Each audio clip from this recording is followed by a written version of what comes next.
Hello আমার ভাই ও বোনেরা, আশা করি আপনারা সবাই ভালো আছেন। আমি আজকে আরেকটা বিষয় নিয়ে আপনাদের মাঝে হাজির হলাম। সেটা হলো কানাডার ইমিগ্রেশন পরিস্থিতি। কানাডায় কিন্তু দিনের পর দিন ইমিগ্রেশন বিরোধী মনোভাব বেড়েই চলেছে। এর কারণে যারা কানাডায় এখন ইমিগ্রেন্ট হতে চাচ্ছেন তাদের জন্য বিষয়টা খুবই জটিল হয়ে যাচ্ছে। দিনের পর দিন কানাডায় কিন্তু ইমিগ্রেশন বিরোধী একটা মতবাদ গড়ে উঠছে। আর প্রধানত এই ইমিগ্রেশনের কারণেই কিন্তু কানাডার অর্থনীতির আজকে এই শোচনীয় অবস্থা। আর এ কারণেই জাস্টিন ট্রুডোকে পদত্যাগ করতে হয়েছে বলে বিভিন্ন মহল থেকে মতবাদ প্রচার করা হচ্ছে। করোনা মহামারীর পর বিশ্ব নেতা হিসেবে পরিচিত এবং যিনি খুবই জনপ্রিয় নেতা ছিলেন, সেই জাস্টিন ট্রুডো অধিক হারে তার দেশে বিদেশিদের আসার সুযোগ করে দেন। কেউ ইমিগ্রেন্ট হয়ে আসেন, কেউ বা চাকরি নিয়ে আসেন এবং স্টুডেন্টদের জন্যও দ্বার খুলে দেওয়া হয়। এছাড়াও শরণার্থীও ব্যাপক হারে এখানে আসেন। এর ফলে কানাডার অর্থনীতিতে ব্যাপক পরিবর্তন দেখা যায়। হাউজিং সমস্যা সহ নানা ধরনের সমস্যা এর মধ্যে অন্তর্ভুক্ত রয়েছে। আইন শৃঙ্খলার চরম অবনতি, মুদ্রাস্ফীতি এবং খাদ্যদ্রব্যের দাম আকাশচুম্বী হয়ে যাওয়া। বিশেষ করে আইন শৃঙ্খলার অবনতির কারণে এবং হাউজিং সমস্যার কারণে জাস্টিন ট্রুডোর জনপ্রিয়তা একদম তলানিতে গিয়ে ঠেকেছিল। এরই পরিপ্রেক্ষিতে তিনি পদত্যাগ করতে বাধ্য হন।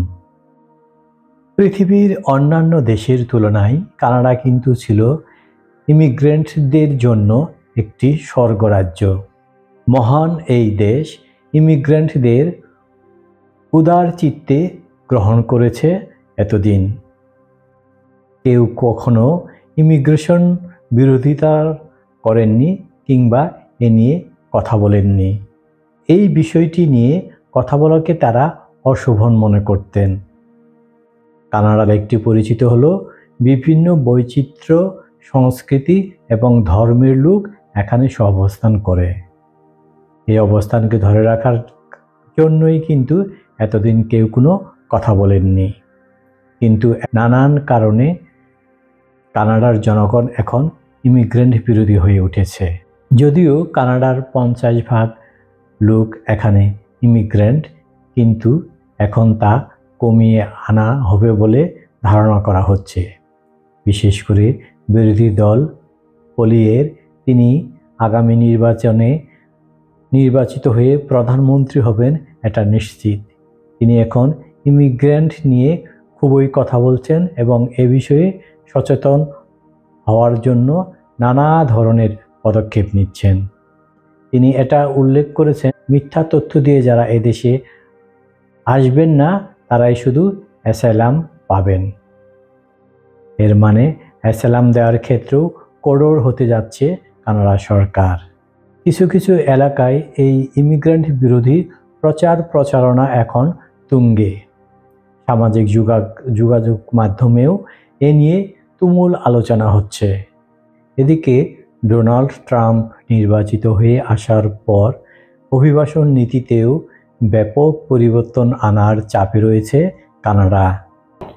কানাডায় জায়গার অভাব নেই, এটা সবাই জানেন। পৃথিবীর দ্বিতীয় বৃহত্তর রাষ্ট্র কানাডা, বিশাল অংশ ফাঁকা পড়ে রয়েছে। কিন্তু বর্তমানে আবাসিক সংকট প্রকট। আর এই আবাসিক সংকটের জন্য কানাডার সরকারের নীতিকে যেমন দায়ী করা হচ্ছে, ঠিক তেমনিভাবেই দায়ী করা হচ্ছে নতুন ইমিগ্রেন্টদের। গত 3 বছর ধরে কানাডায় বাড়ি ভাড়া প্রায় 20% বেড়েছে। গৃহহীনদের সংখ্যা বেড়ে গেছে ব্যাপক হারে। কানাডার 58% লোক মনে করেন কানাডায় অভিবাসনের সংখ্যা এখন খুবই বেশি। এ কারণে কানাডার বিভিন্ন জায়গায় ইমিগ্রেশন বিরোধী মিছিলও দেখা যাচ্ছে, করে যাচ্ছেন তারা প্রতিবাদ। শুধু সামাজিক যোগাযোগ মাধ্যমেই নয়, তারা এখন নেমেছেন মাঠে। প্লেকার্ড, ফেস্টুন, ব্যানার নিয়ে তারা তাদের আগের কানাডাকে ফিরে যাচ্ছেন। এ কারণে নতুন ইমিগ্রেশন হতে চাওয়া ব্যক্তিদের কানাডায় আসা অনেকটাই কঠিন হয়ে যাবে। ইতিমধ্যেই কিন্তু ছাত্রদের ভিসাও কমিয়ে দেওয়া হয়েছে।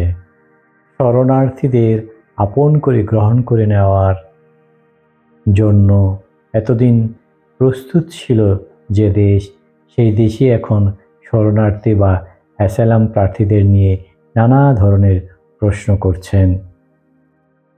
অনেকেই ভুয়া তথ্য দিয়ে শরণার্থী হচ্ছেন বলেও জানিয়েছেন বিরোধী দলীয় নেতা। সুতরাং আগামীতে কানাডার ইমিগ্রেশন নীতিতে ব্যাপক পরিবর্তন আসতে চলছে, সেটা বলাই যায়। আপনারা সবাই ভালো থাকবেন। অন্য কোনো দিন অন্য কোনো তথ্য নিয়ে আপনাদের সাথে হাজির হব। আজকে এ পর্যন্তই।